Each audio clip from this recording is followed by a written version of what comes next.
So let's bring in Ryan, pronouns he, him, from Tennessee. Apparently has a call or a question for me and one for Forrest. Ryan, can you hear us? Hey, can you all hear me? Good. Yep. Hello? Oh, okay. We hear you. How are you all? Not bad. Never had a bad day, man. Good. Well, I'm calling back because I was on an earlier call with Forrest and Godless Engineer, and I presented an argument for God, and Forrest brought up that my argument is based on the Big Bang model, and that you would be a good person to talk to because apparently there are other models besides the Big Bang that are just as viable, if I'm correctly understanding what he was saying, because the audio is pretty bad on my end. And I was trying to listen in on the earlier call because you were talking about it briefly, I think, about like black holes, and that's a possibility. When I looked into it, I saw that like steady state was a proposed theory, but I thought the background radiation disproved that. Do you care to expand on that and like explain what else there is besides Big Bang? I'll try my best. So it's interesting that the phrase Big Bang was actually invented by Fred Hoyle as a way to dismiss the hypothesis. And Fred Hoyle, who himself was a brilliant physicist in his time, was a proponent of steady state, that the universe always existed in some form, and that basically things like hydrogen would just like naturally be formed by space itself to keep the universe churning one way or the other. And of course, people say, well, you're talking about hydrogen coming out of nowhere. And he's like, well, you're talking about all of space and time coming out of nowhere. Rah! So, I mean, that was kind of the way the argument was in the 40s and 50s, cosmologists going bah at each other. At least I imagine that's what it was like at Princeton. That's science. That's how it is. Yeah. Yeah. Sometimes it's just, hey, we did the math, we did the experiment. And before that comes in, it's a bunch of intellectual arm wrestling. And it's sometimes no more than just insults at conferences. Sometimes science is absolutely brilliant and straightforward, and other times it's just ego. Unfortunately, that's true. But in this case, there was an important observation in the 60s that you mentioned when we discovered the cosmic microwave background. This was one of the things that you expect from a hot early state in the universe, and this background radiation being left from that. And it was accidentally discovered by a couple of astronomers using a radio telescope. And when they point out their discovery to another cosmologist, it was like, holy frack, you found the radiation we've been looking for. And obviously people like Fred Hoyle did not take that lying down. They tried finding ways of fitting it with there, but far and away, the dominant view is that those explanations don't work. The observations don't match well. There's a lot of special pleading for it to work. And the last few people that still are like students of Fred Hoyle that are alive, when I've read their papers, they basically go and do the Galileo gambit. It's like, well, they said Galileo was wrong, so we have to be right. We're just being suppressed, yada, yada, yada. We don't have a good argument. So far and away, cosmologists agree that there was an early state in the observable universe that we refer that hot state to as the Big Bang. But what we don't know is, can we describe the state of the universe before this really early state? And in particular, there are things that indicate that it is at least possible that time doesn't begin back then, that we can talk about something earlier than those earliest moments. For example, one of the other things that is now widely believed, but is not nearly as strongly proven as the Big Bang itself, is cosmic inflation. I mentioned in the other call that there was this state early in the universe where the universe expanded at an exponential rate, but that field, that inflationary field, you do the basic math for it, and it basically shows that, hey, there is this inflation field, this inflaton field, it gets called, that can go back indefinitely. So that's one of the things that kind of indicates there's no reason to say that time began or necessarily began at some finite time in the past. It could keep we can keep projecting back that sort of way. And there are all sorts of other models that try to describe a state before the hot point of the universe that we can more directly observe, or the after effects we can more directly observe. It's still very hypothetical. Inflation is not proven, though it is definitely the dominant view in cosmology. We have a lot more work to do if we're going to figure things out one way or the other. So I'm trying to make sure I'm tracking what you're saying. There's a current hypothesis that still needs to be verified, that it is possible for the inflation to infinitely regress backwards so that there is therefore no beginning to time and no, in my situation, in my argument, initiation. Correct? Yeah, that it seems like we can possibly have inflation go back without end. And the other interesting thing is inflation. The original theory of inflation that was created by Alan Guth in 1980 at MIT. Woot, woot. Sorry, I have to promote that. The most straightforward version of that doesn't produce one universe. It continuously produces universes forever. So if inflation is right, not only is it possible to possibly project further back in time than the earliest states of our observable universe, but it also would suggest an infinity of universes continuously being created by the same inflaton field. With no initiation, and they're still all contingent, but it's just infinite. At least potentially. Like I say, the big thing is that there are lines of evidence that do indicate cosmic inflation, but there are other ways of possibly explaining the same evidence, so we don't have like the most crucial observations that are just impossible to explain on any other hypothesis. It's not like when we discovered the cosmic microwave background, and to make that go away or fit other things was extremely ad hoc. We don't have that yet for inflation. We thought we did several years ago. I don't know if you remember, there was this headline. Oh my goodness, was this now 20 years ago? God damn it, I'm old. 10, 20 years ago, they thought that they were seeing the first signs of, I think these were the gravitational waves that they were seeing from basically the after effects of the early states of the universe and the Big Bang state, and that these particular things that they were measuring seemed to be consistent with at least a version of inflation. And the scientists who thought they detected that, they knocked on the doors of like some of the founding figures in inflationary theory to basically pop the cork for the champagne to say, hey, you were proven right. And then more science was done and realized, oh, these observations are possibly explained just by the effects of dust in the universe. And so right now, we don't have that decisive evidence. We thought we did, and then we went and did more science and went, ah, shucks. Okay. But as of now, what's the leading theory that has the most supportive evidence?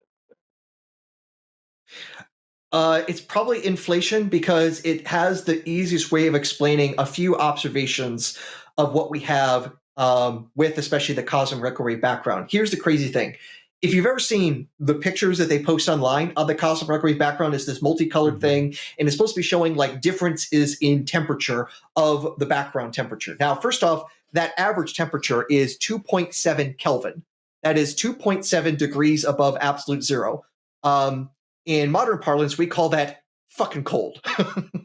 But the important thing is those small variations in the temperature, that variation is like usually 1 part in 100,000. So the temperature fluctuating up and down, those tiny little amounts. And that size of fluctuation is exactly what you would expect to pop out if the universe had a period of exponential growth, which is what inflation is. And that is easiest to explain, the most straightforward to explain out of inflation. And from what I understand, the other ways of trying to explain that requires a whole lot more kludges put on top of each other to try to explain the same data. While inflation is just like, no, this just naturally pops out in the same way the cosmic microwave background itself naturally pops out of the Big Bang. But because other explanations do exist, it's at least possible to explain it other ways. But because of the size of those fluctuations, there were several other features that Guth originally pointed out that made things well. Perhaps the other thing that's a bit interesting is the fact that the temperature is so greatly uniform, even though parts of the universe are so far apart from each other that light hasn't had enough time to basically reach like one end to the other, and yet they seem to have the same temperature.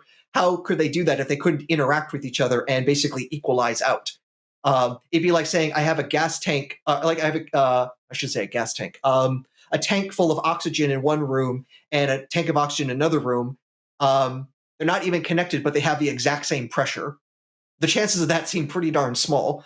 And the fact that we see that kind of thing with the universe is the odd thing. But on inflation, basically, you take one patch of spacetime, have it explode up in size exponentially so that it already basically was in equilibrium, and any tiny fluctuations there were just got spread out by factors of, I'd have to look at the exact numbers, but it's probably something like a gajillion. It's going to be a really huge number of what the expansion amount was, enough so that whatever temperature differences existed became so minuscule that no wonder everything looks like it's about the same temperature.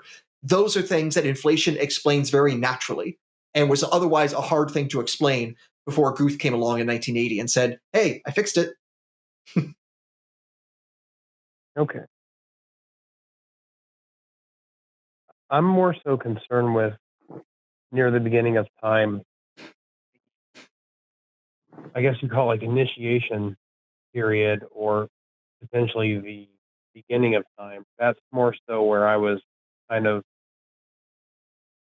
stuck in our previous conversation because I presented an argument for God that's based on contingency and that it, the infinite regress has an initiation which is initiated by a necessary object, and then that they said that it was special pleading, and the only thing that's special pleading about my initial argument is that it would be an agent instead of a natural law, so that one ad hoc bullet point.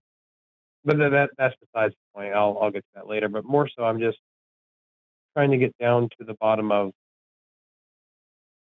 was there an initiation for the singularity, or was it an infinite regress, and which one has more supporting evidence? It sounds like you're saying that the inflation model explains it best, but the inflation model could also possibly have an infinite regress that's being currently studied. Am I tracking this right?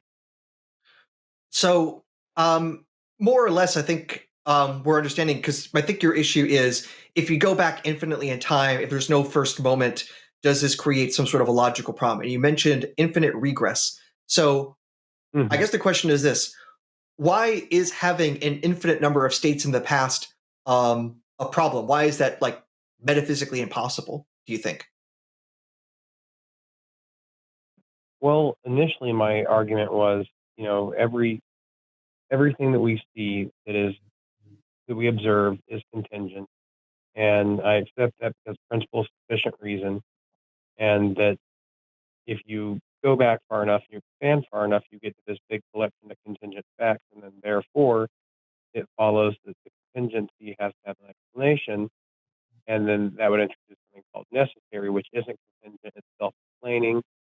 And then Forrest and I got into a discussion about it, and he brought up that, well, what if there's a fundamental natural law that it itself explains all of the remaining physics, and it's just more physics versus ad hocing a God?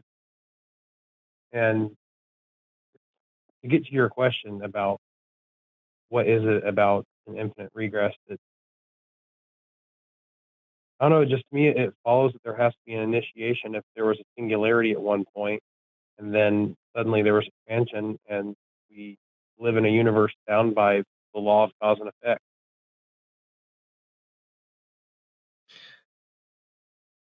Based on what you've said, I just don't see why there's any sort of logical problem with basically an infinite chain of causes, because if you're going by, like, say, the principle of sufficient reason, or that every effect has a cause, then every single thing you could point to is, you just point one step back and has a cause. And if every single object in your list has a cause that it can point to, then there's no object that does not have a cause explaining it. So even though the chain is infinitely long, I don't see that's a problem. In the same way, there isn't a problem that there isn't a first negative number. You can have negative numbers go forever. And that's why I wanted to ask about the expansion and the infinite regress and the evidence supporting it, because if there is solid evidence for the hypothesis, that kind of throws my worldview up on its head. It kind of makes me question things. So I just wanted to double check, though. You mentioned two authors, two scientists that had studied it, and I wanted to jot those down so I could look into them. What were they again? So the names I remember mentioning, I mentioned earlier on Fred Hoyle, who was the first big opponent to the Big Bang. Hoyle? And I think he died in the 80s. Fred Hoyle, Hoyle. L-E, okay. Interesting person, brilliant in some ways, absolutely a crank in others.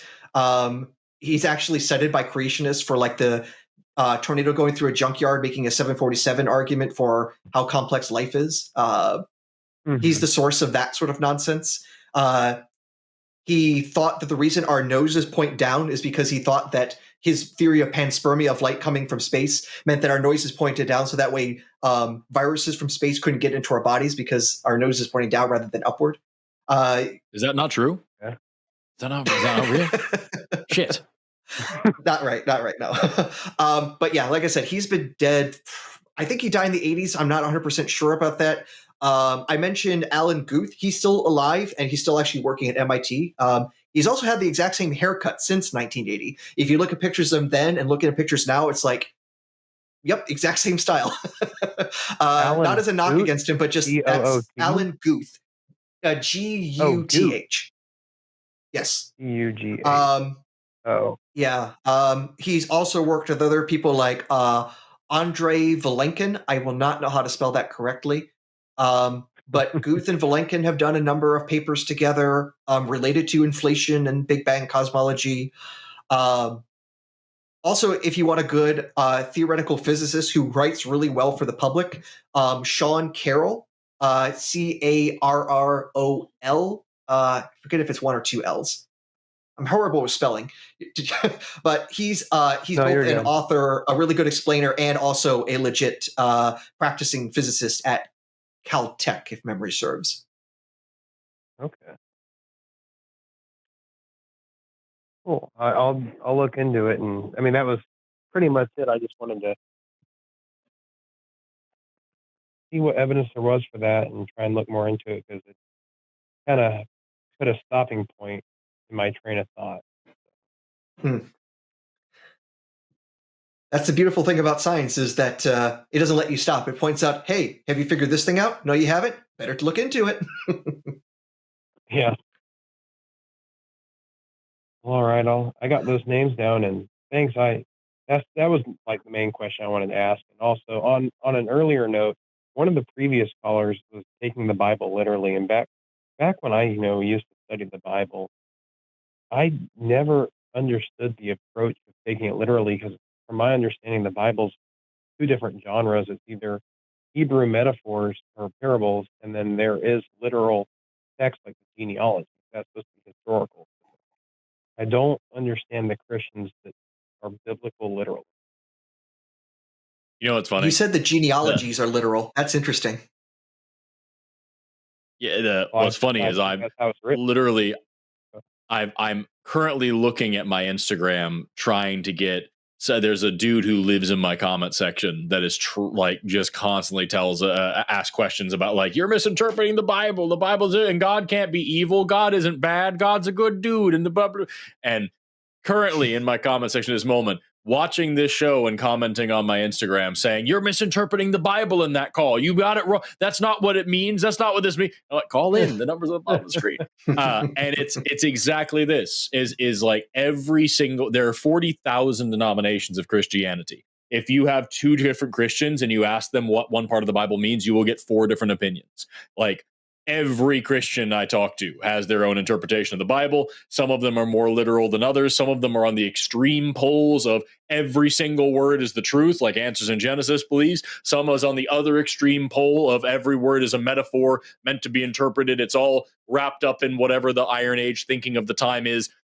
And the Bible is just a tool of vision to help us get to God, but it shouldn't be taken literally at all. And everywhere in between, because that's how this shit works. That's what faith leads you to. That's why faith is an awful, unreliable pathway to truth. And it doesn't change the fact that the Bible, front to back, is just a thing about, it's all about how to have sex right and how to own slaves and who to murder and what incense to burn lest you be set on fire. Like it's a wild time, man. I get what you're saying, but I'm going to play devil's advocate for God here. Sure. That's a funny phrase, but I would argue that there is some value though to faith. Oh, sure. Just like any text of just about anything. A minute ago, I quoted Samwise Gamgee, and I think there's a lot of value to be taken from Sam's words. Doesn't mean the Lord of the Rings is true, right? And so, like, yeah, there are parts of the Bible that I like. There are parts of the Bible that talk about how if you have a field of crops, you should not harvest a certain part of it in order to allow any homeless person who's hungry passing by to take free food. There's parts of the Bible that talk about how you should not put interests on loans. In fact, that's like the one thing the Bible is also front to back staunchly against is interest. Bible is not a fan of that. There's parts of the Bible that talk about liberation and freedom and equality. And then there's also the slavery stuff and all the parts about how if two men are fighting and a woman breaks up the fight and accidentally touches one of their penises, she needs to have her hands cut off. That's in there. And then there's also the donkey that talks and the unicorns and the fucking snake that talks and the there's just a lot of other shit and the dragons. And like, yeah, just, I'm not into it. Well, I mean, and like, even for the metaphors, because go ahead. Yeah, just be careful because even if you say some parts are metaphors, sometimes even the metaphors are bad because I've been going through for a different Bible project and reading the prophet Hosea, and the way that he describes the relationship between God and Israel is basically God is the husband, Israel is the wife, and you read that and you're just like, this is clearly the metaphor is spousal abuse, and that God is in the right and will sexually devastate and harm and besmirch and punish Israel, and then come back as the oh, I'm so sorry about that. Just let's make up together. After sexually assaulting the wife, there, it's like that's a terrible metaphor. So especially when you look at like, it's symbolic. It's symbolic for the worst terrible thing you could do. It's awful. It is an awful book, and like you can find sweet corn. You can find a bit of corn in the worst turds, but that doesn't mean that it's not a turd. And like this Bible is a fucking mess. And yes, you can find some pretty parts in it, but like overall, overwhelmingly, it is not a good book. I see your point, but like I'm looking at it more not from like the adoption of the whole book, but more so the application of faith in practical situations, like when a child has cancer or someone's in a sick situation, that the comfort that it provides to have a belief in an afterlife and that you can get that without the Bible, and I would still argue that isn't a good thing. Like that doesn't make it a truth claim, and you can get comfort and fairy tales and faith and all these things without a book that tells you how to own slaves. And also, what about, like, who gave that child cancer if not God?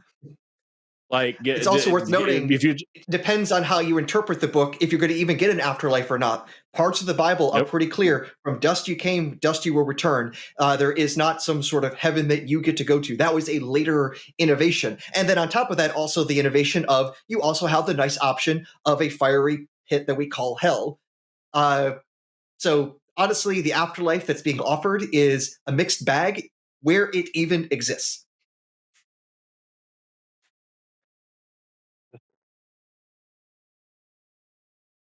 I mean, yeah, that's true. I mean, there are multiple translations. It is written by man, so there is some flaw there. But I'm more so. Oh, it's not even an issue of focused on translation. For example, if you go to the book of Acts, Paul is on trial in front of the Sanhedrin, and he gets the Sanhedrin to get into a fist fight because the different groups there, some believed in the resurrection, some did not. These were Jews in the days of Jesus and Paul, not agreeing if there was a resurrection or not, if there was basically afterlife or not, and getting that into fistfights in the first century. If you believe that story as literal, then you can literally see people reading the exact same book in the original language can't agree because fundamentally it's not one book by one author. It's a book by many different authors and a lot of editing even along the way in the same language that doesn't have a consistent view because a lot of things changed for all sorts of theological reasons, or people with completely different theologies being forced into the same book, sometimes crammed together by an editor, sometimes pretty well, sometimes poorly,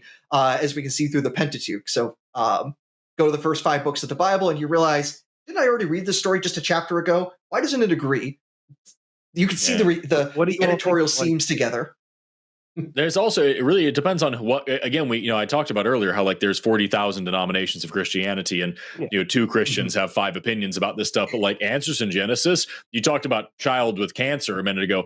Answers in Genesis says that's because of the fall of Adam and Eve back in the Garden of Eden, that is what caused those things. People like Matt Powell say that it is the sins that are accumulated over like generations that cause degradation of our DNA and cause diseases to come into play. There are other Christians who say that cancer is directly caused by God on purpose in order to test us.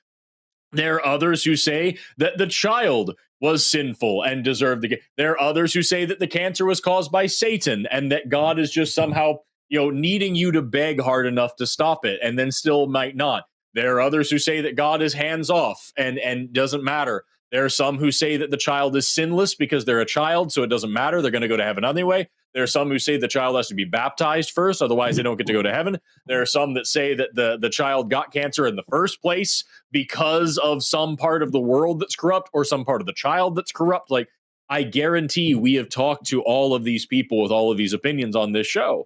And so, like, for you to say, well, isn't there some value that this could give somebody some comfort in this terrible situation? I would argue for a lot of places, this is going to make that terrible situation more painful. And even beyond that, if you ignore that, what fucking value is there? If it's just a thing that's open to interpretation anyway, you could just choose. You could literally just say, fuck it. The tooth bunny is going to save my child. And it's just as valid and has just as much backing as any biblical belief. So I just don't think it's worth it. I don't think it's worth it. And I don't think it's safe. And I don't think it's healthy to lean on this. But here's the other interesting thing. When it comes to that sort of interpretation, because we have to decide what's the good or the bad interpretation, that means when it comes to what's right and wrong, it's not even the Bible that's deciding. We are. We're the ones with the power of what we get from these stories. To quote the great eco-savior, the power is yours. Well, I'm not sitting here and saying I believe that like all of morality is derived from the Bible, because at the end of the day, you decide and get to cherry pick what you really, want to value. But all I'm trying to say is that some level there's the placebo effect of faith that kind of gives you hope, and that hope is beneficial. But what Forrest is saying, from what I'm understanding, is that all the other negatives will far outweigh that small benefit, right? I would argue that even that false hope is not a proof positive either. So like a placebo effect, like that's not that shouldn't be touted as something that's actually a positive. It may help every now and then, but false hope is still false. And so it's still not good for me. And yes, even if I were to agree with you that false hope is inherently a good thing, the bad far outweighs the good. Like not even close, far outweighs the good. It's like saying meth is good inherently because it makes you stay up late and get more work done. Okay, sure, I can be more productive with meth, but at the end of the day, I promise you it is a net negative for you to be doing meth. That's fair. Well, okay. I guess I am shifting the goalpost, but I'm talking. What about just faith in general, like spirituality, not necessarily derived from the Bible, just I guess belief in the afterlife, spirit, some sort of spirituality. You apply the same sort of conditions you do there, or is it just because the Bible has very specific slavery I think it is indulging? better. I think it is better to believe as many true things and as few false things as possible. And if you don't have a good reason to believe something, if you don't have a good reason to determine whether it's true or false, you should withhold your belief until you have a good reason to believe it. So, yeah, I would say believing in the afterlife is still inherently not a safe thing to do, even if it's the most benign way that you can possibly strip this down. So it's just like, I have no religious dogma. I have no baggage from any religion. I just kind of hope that I go somewhere when I die, and I hope it's pleasant.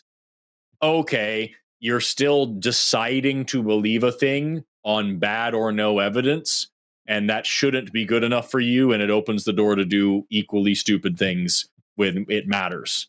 So yeah, I just don't think it's a good deal. I would even say counterproductive in that if you push off the idea that when you die, it's just moving someplace else, you don't really come to terms with your mortality.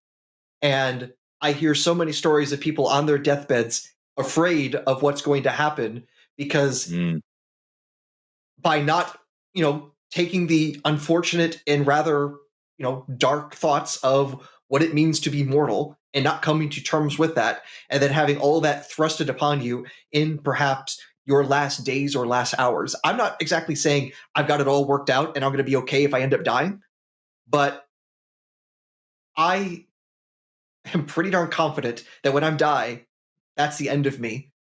And everything I do is everything I ever will get done.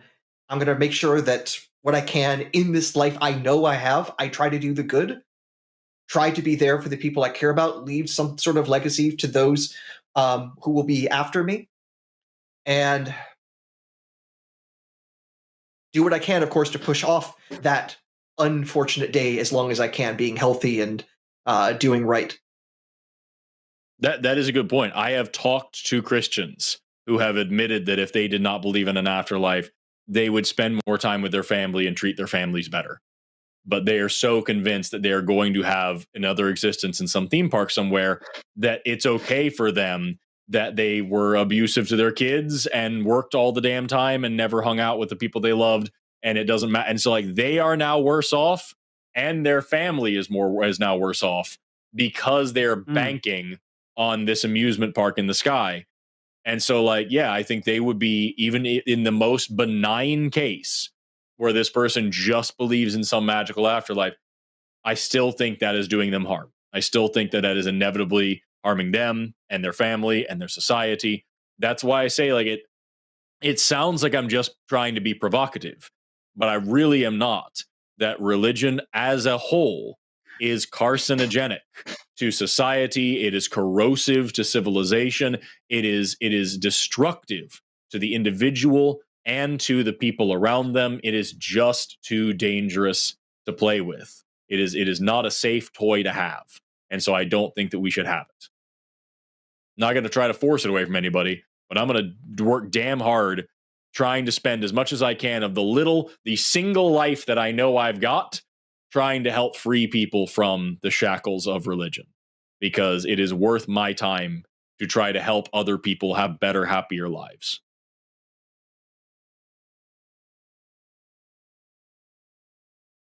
I mean, that's a pretty noble pursuit, then. If that is all the case. But thank you. All right. Well, I just wanted to run that by you all, and I see your point.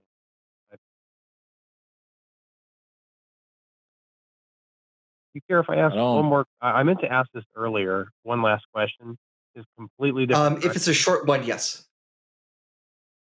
It could be short. I'll try and make it short as possible. So, in preparation to ask this question, I tried to watch the In Light of Evolution series, and I'm gonna probably butcher it because, buddy, I just work on thump. But is it not possible that there could be theistic evolution due to the fact that there's like convergent evolution, there's different, almost like preset build that all forms of adaptation seem to adhere to. And then I read that if you reverse time and start evolution over again, you would get the same or similar builds and adaptations that we see now that best fit our circumstances, almost as if it was pre-designed. So theistic evolution is one thing that theists will try to do to get away from creationism. Theistic evolution, or even deistic evolution, the idea that either God guided evolution or that God set life up in such a way that evolution would naturally occur the way that it did. Here's the issue with it is, number one, you are right. If we were to reverse time and just start everything over, we would expect the exact same things to evolve. But that's because evolution is based on the niches in which those organisms live. Or in which those organisms fill. So if you were to restart time and change some shit, so we reset Earth and now it's a little bit hotter, or we reset Earth and the asteroid doesn't kill the dinosaurs, or we reset Earth and it's a little bit bigger, so there's a little bit more gravity, like whatever thing, then no, you would not expect evolution to happen the exact same way, and you would not expect anything to, it is, if you run this back the exact same way, you should expect the exact same evolution, because the same niches will be there and the same selection pressures will be there. So that doesn't point to a designer in any way. As far as commonalities, things like convergent evolution, there are some creationists and theistic evolution believers who like to say that, like, this points common adaptation points to common designer. Again, what that points to is common niches. So, like, take for example Australia as opposed to the rest of the world. Australia broke off quite a while ago, but it has similar niches, similar habitats as the rest of the world. And so you end up with, because almost every marsupial ended up in Australia, you end up with marsupial versions of many major animal types that you see all over the place: moles and squirrels and lions and all sorts of other things, that we see the same type of animal popping up all over the place, and we just see a marsupial version of it over there, because you have the same basic types of ecosystems with the same general selection pressures. And so, like, if I have two things that are both living underwater, I would expect them to co-evolve hydrodynamic body types. I wouldn't expect one of them to be furry and have claws and a prehensile tail and a bunch of adaptations for climbing and shit. I wouldn't anticipate that. I would anticipate that they would become more streamlined and probably get some blubber if they're warm-blooded, and probably have more flipper-like appendages. And so we do in fact see that in both sharks and also sirenians and whales and shit, right? We see these hydrodynamic adaptations coming into play because these organisms live in the same general environment. And so that's just showing how evolution works. It's not showing a common designer at all. And one of the ways that we can further demonstrate that, and not just say that this isn't a post hoc rationalization, is when we look at things like sirenians or whales. Consider for the fact that whales spend their entire lives underwater. Unlike sirenians, they don't ever come up. Like pinnipeds, things like the sea lions and seals and stuff. They might come out of the water and hang out on land sometimes. Whales never fucking do that, right? And yet, whales have all of the genes necessary for smelling up above water. They're just epigenetically turned off. Fucking why? Unless this was a leftover, unless this was something that's just kind of been hanging around for a long time. And we can also do paleontology and paleoecology and all sorts of really cool reconstructions where we can see, like, for example, that the stable oxygen isotope concentration of whale fossils shows a long transition from living in freshwater and eating and drinking freshwater and eating freshwater foods, all the way to drinking saltwater and eating saltwater foods and living in saltwater and everything.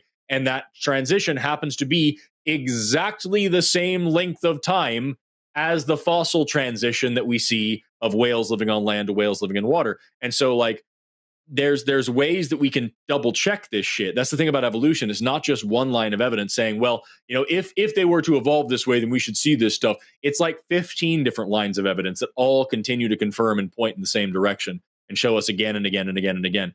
I think it was Jerry Coyne who said, despite so many attempts to be wrong, evolution keeps coming up right over and over and over and over. Does that make sense? Okay.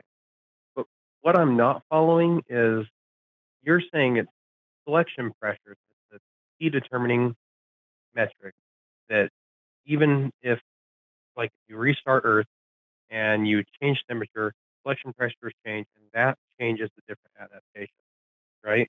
Mm-hmm. Mm-hmm. And then, therefore,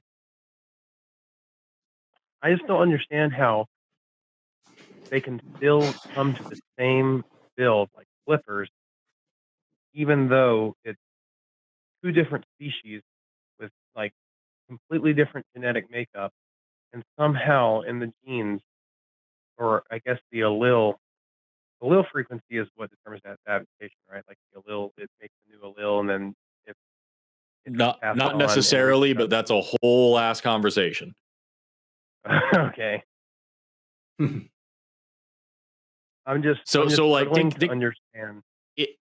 Think about, like, it's not just the DNA.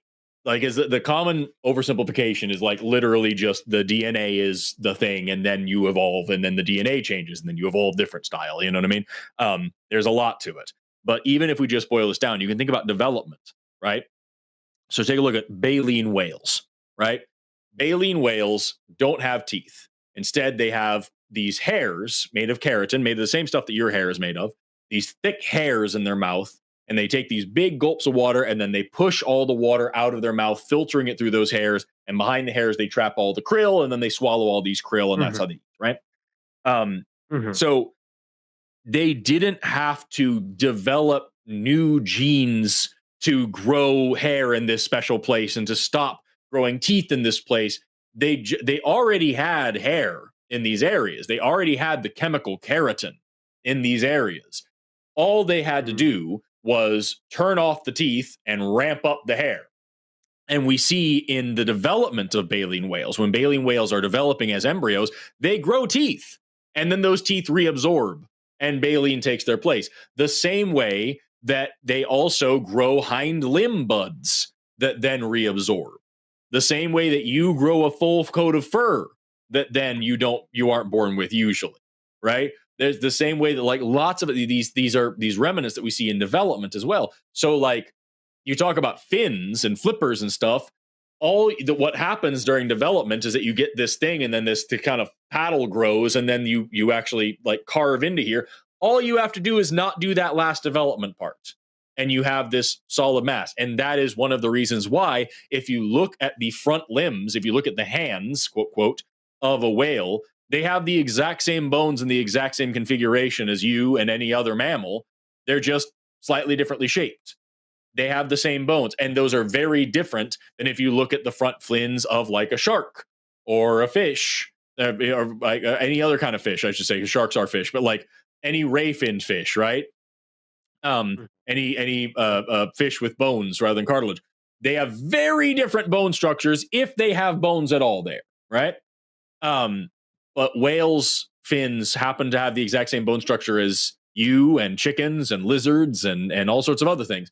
And when you look at their hind limbs, they have a pelvis, and they also have femurs, and some species even have a tibia and a fibula bone as well. They're just significantly reduced. And when we look at the fossil record, when we look at whale skulls over the course of this evolutionary time, we see the nasal aperture, this hole in your skull behind your nose, slide back further and further across the skull. We see the tail get bigger and bigger and develop into a fluke. Like, we can literally see these transitions with our own eyes and back them up with the fact, because you could then ask, like, oh, how do you know these are actually whales? How do you know these aren't just other animals, right? The fact that they have this thing called an involucrum, which is a particular thickening of the wall of the auditory bulla. And this involucrum, this one specific bone marker, exists in modern whales. in all fossil whales and in literally no other animals living or extinct in the entire world. And so this is a homology that we can now link these guys together, right? And so, like, what is the point is, again? Homology is the study of similarities between species that are related. So when we talk about, like, we have these guys that share a common ancestor and they also share common traits, so those are homologies. So studying those similarities. Not every similarity necessarily means they have a common ancestor, so not every similarity is a homology, and not every similarity will. So, like, we could talk about, like, wings, for example. Wings evolved independently in insects and reptiles and mammals, and like, they're totally different structures, right? And they evolved at totally different times for totally different reasons. Birds also. Birds are reptiles, but bird wings evolved at a different time than, like, pterosaur wings. And so when we look at these things, those are not homologous because they don't share a common ancestor that had wings, but, like, their bone structure is fucking homologous for sure, except for insects, and if you go back to insects, you want to tie them in, well, then there are certain genes that are homologous, and we call that a deep homology. And so, like, when we look at these things, we can find similarities that help us to build family trees. And then we can back those up also with isotope ratios. We can back those up with genetics. We can back those up with molecular clocks. We can back those up with a bunch of other shit that ties all that together. Sorry, Colin Studio just dropped. No shit. I noticed. Yeah. I heard a ding dong. Yeah, no, the show ended on Colin Studio. Fuck. And we had another caller waiting patiently, unfortunately, from Australia. Yeah, and they were waiting for a while. Well, the call-in studio broke. And we have an error message here, and I blame Jimmy Snow. But unfortunately, that is our last call for the night, it seems. And I'm sorry, Ryan, if you had any more questions, please call me sometime if you have more questions about evolution. Yeah, Ryan, we were having, I think, a really good, productive conversation on a whole bunch of things. So thank you for calling in, and we'll try to make sure the technology doesn't fight against us. Hey, what's up? I'm glad you enjoyed that clip of people talking to each other. I'm Jimmy, and this is Eric. And well, we'd really love it if you would support us. Where can they support us, Eric? Where would they do that? I don't know, Jimmy, because I don't have the notes on me right now. This is too long. The outros have to be short.